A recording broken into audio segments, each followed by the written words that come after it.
नारद वीरणी को शेष पुत्रियों के विवाह का आश्वासन देकर अन्य लोक में चले गए और कामदेव रति एवं वसंत के साथ शिवलोक में शिव सती के मन में कामेच्छा जागृत करने के लिए उपस्थित हुए।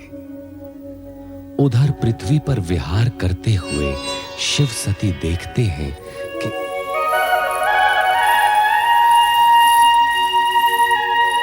इंद्र। स्वामी, पृथ्वी भ्रमण का आनंद ही अनूठा है।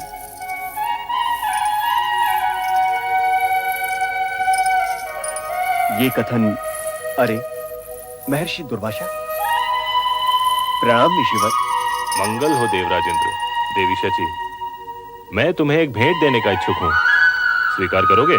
ऋषिवर, आपकी दी हुई भेंट हम कैसे अस्वीकार कर सकते हैं?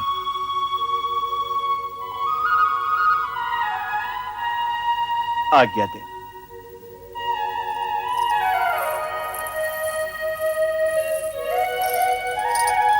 ये लीजिए देवी। स्वामी, हम देव देवियां जो नंदन वन के पुष्प धारण करने के आती हैं, ऐसी साधारण मालाएं हम पर कदापि शोभा नहीं देंगी। आपको ऋषि दुर्वासा की दी ये भेंट स्वीकार करनी ही नहीं थी। आप ठीक कहती हैं देवी।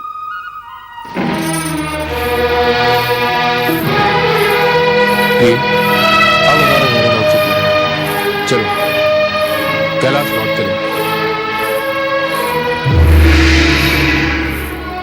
शची, देवराज इंद्र, प्रेम से भेंट की हुई मेरी माला का तुमने घोर अपमान किया है। अब तुम्हें इसका परिणाम सहन करना ही होगा। मैं तुम्हें श्राप देता हूँ कि अपनी स्वर्ग संपदा से वंचित होकर तुम और तुम्हारे साथी देवताओं का उस प्रकार स्वर्ग से पतन हो जाएगा जिस प्रकार मेरे द्वारा की हुई माला को तुमने पतित किया है। स्वामी, शीघ्र ही हमारा स्वर्ग जाना आवश्यक है। अहंकार वश ही सही, पर दुर्वासा द्वारा भेंट माला को फेंककर इंद्र और इंद्राणी ने जो अपराध किया, उसके परिणाम स्वरूप दोनों के आनंदपूर्ण भविष्य में अंधकार की कालिमा प्रवेश कर गई और स्वर्ग का संपूर्ण वातावरण हर्षोल्लास से वंचित हो गया। प्रणाम देवेंद्र। प्रणाम देवेंद्र। प्रणाम देवेंद्र। प्रणाम इंद्रदेव।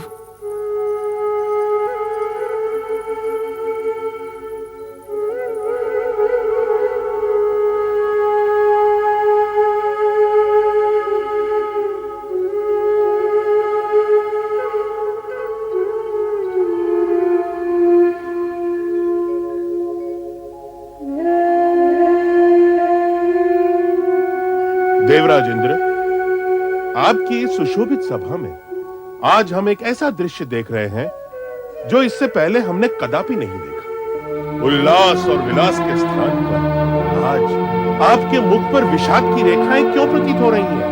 वो इंद्रलोक जिसकी प्रत्येक दिशा में आनंद स्वयं आनंदित होकर हर पल विराजमान रहता था, प्रतीत होता है वो कहीं लुप्त हो गया है।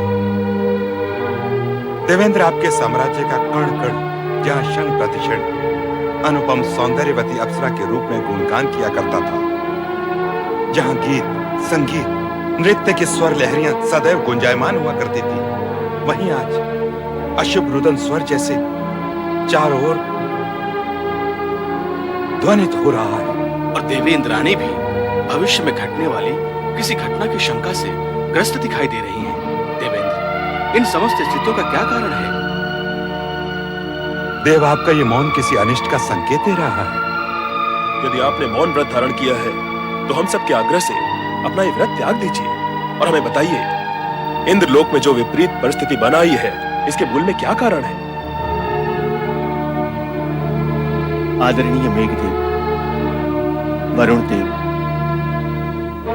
वायुदेव, अग्निदेव एवं देवगुरु बृहस्पति जी, आप सभी ने हम दोनों की मनोस्थिति को जानकर जो भी कुछ कहा है वो शब्दशः सत्य। अर्थात मैं और इंद्राणी इस समय अत्यधिक व्यथित, चिंतित एवं कुंठित हैं। कारण? कारण यह है कि अब स्वर्ग पर हमारा अधिकार नहीं रहेगा। ये आप कैसे अशुभ वचन बोल रहे हैं देवेंद्र? देवगुरु, मैंने जो कुछ भी कहा है उसमें लेश मात्र भी असत्य नहीं है। महर्षि दुर्वासा के श्राप से यह दुर्घटना किसी भी क्षण घटित हो सकती है। महर्षि दुर्वासा के श्राप से?